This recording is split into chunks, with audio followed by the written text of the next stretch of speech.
I was contacted through my agent that Paramount was looking for another Friday the 13th. At the time, I had only seen the first one, so I went to Paramount and I sat there for an entire day and watched each movie back to back. And then I kind of looked at it and said, well, if we're going to do a sixth one, I feel like I can't do it dead seriously. It just felt like it needed to have some bit of a wink at the whole series. So I tried to say to the producer, Frank Mancuso, can I make this humorous?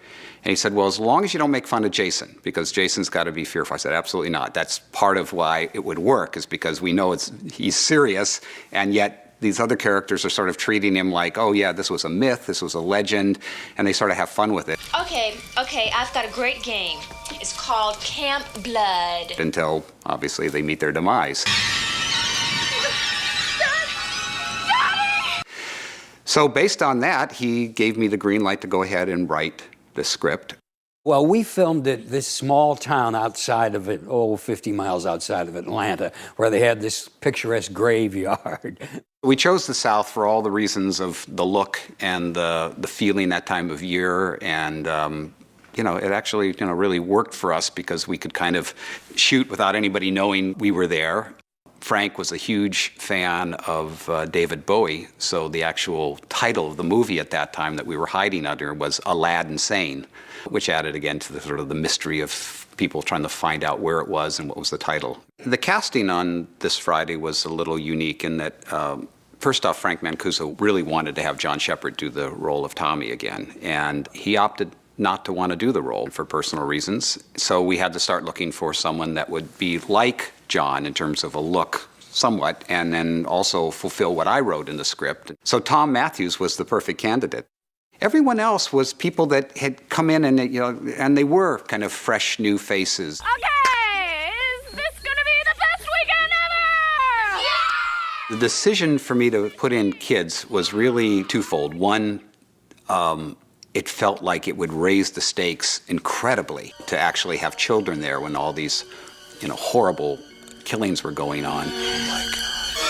Even the little Nancy character was sort of, to me, the touchstone of all that. A child shall lead them, getting back to kind of basic biblical truths. And, to me, innocence in a horrific situation like that makes drama all the more powerful.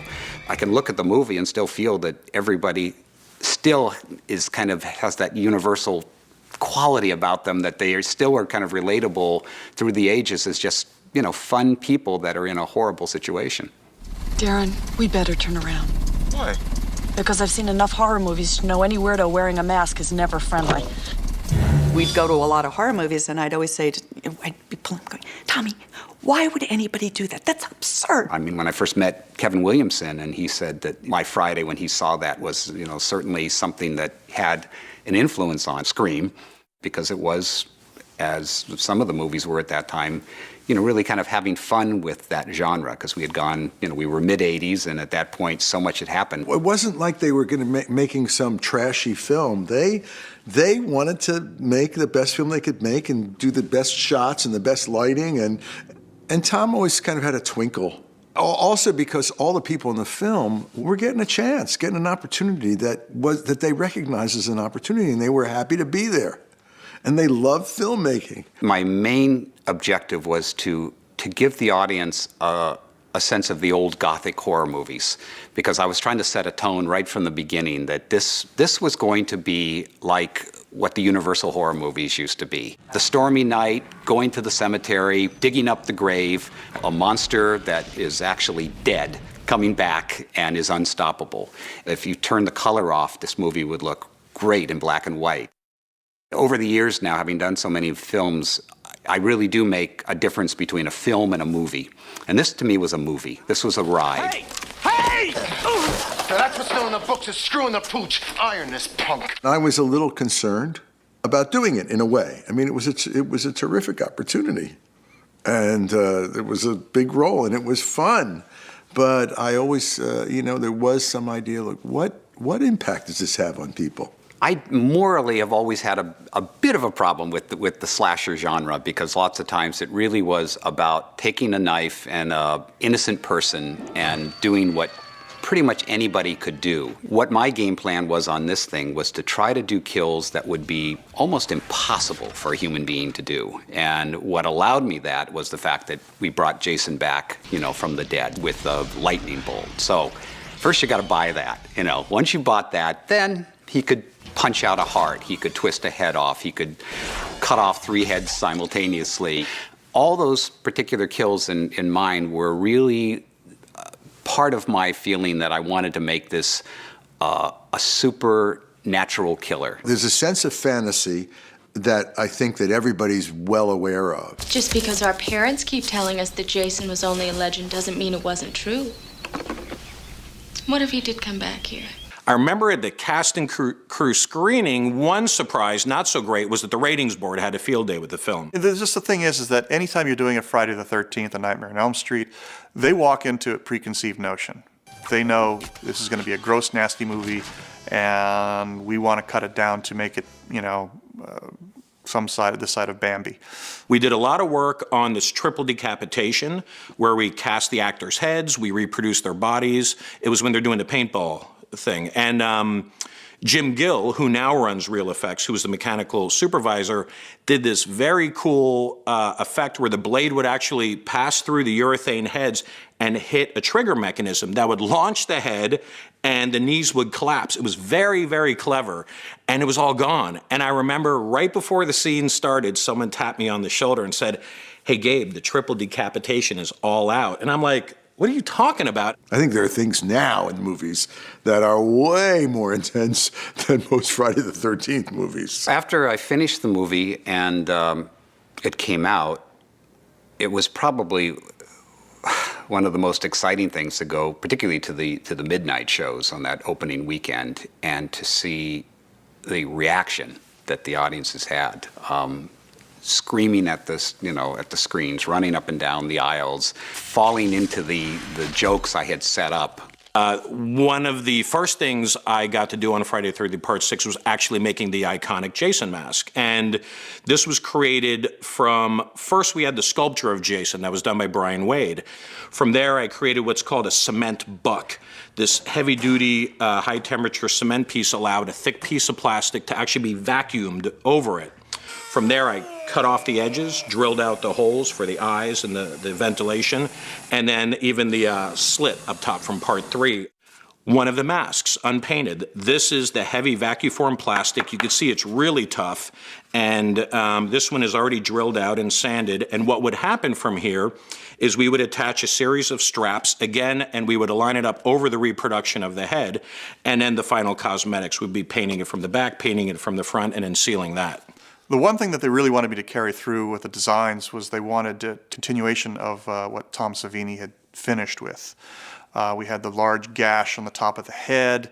We had a big slash that would kind of cut through his hand. I'd done a lot of research and looked in a lot of forensic pathology books and a lot of books on just people who'd been buried badly and dug up.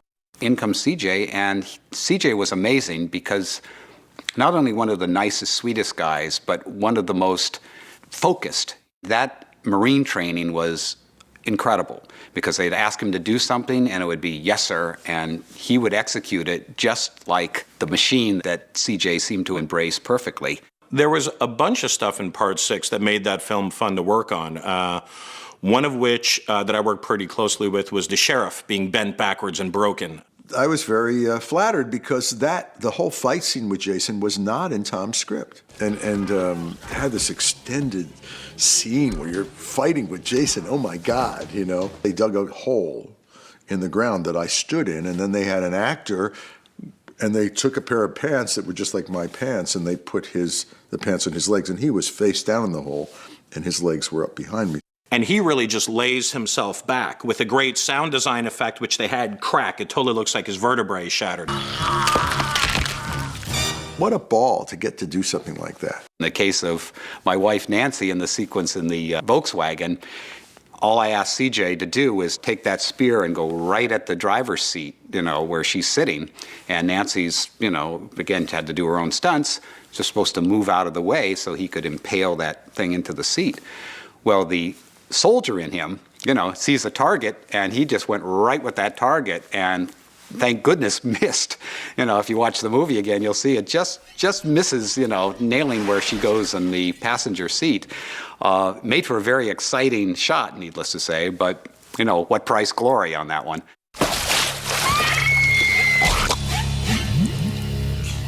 My head had a vise under the water and the regulator wasn't working. And the mud was going down my throat, so they had to redo that several times, and it was very scary.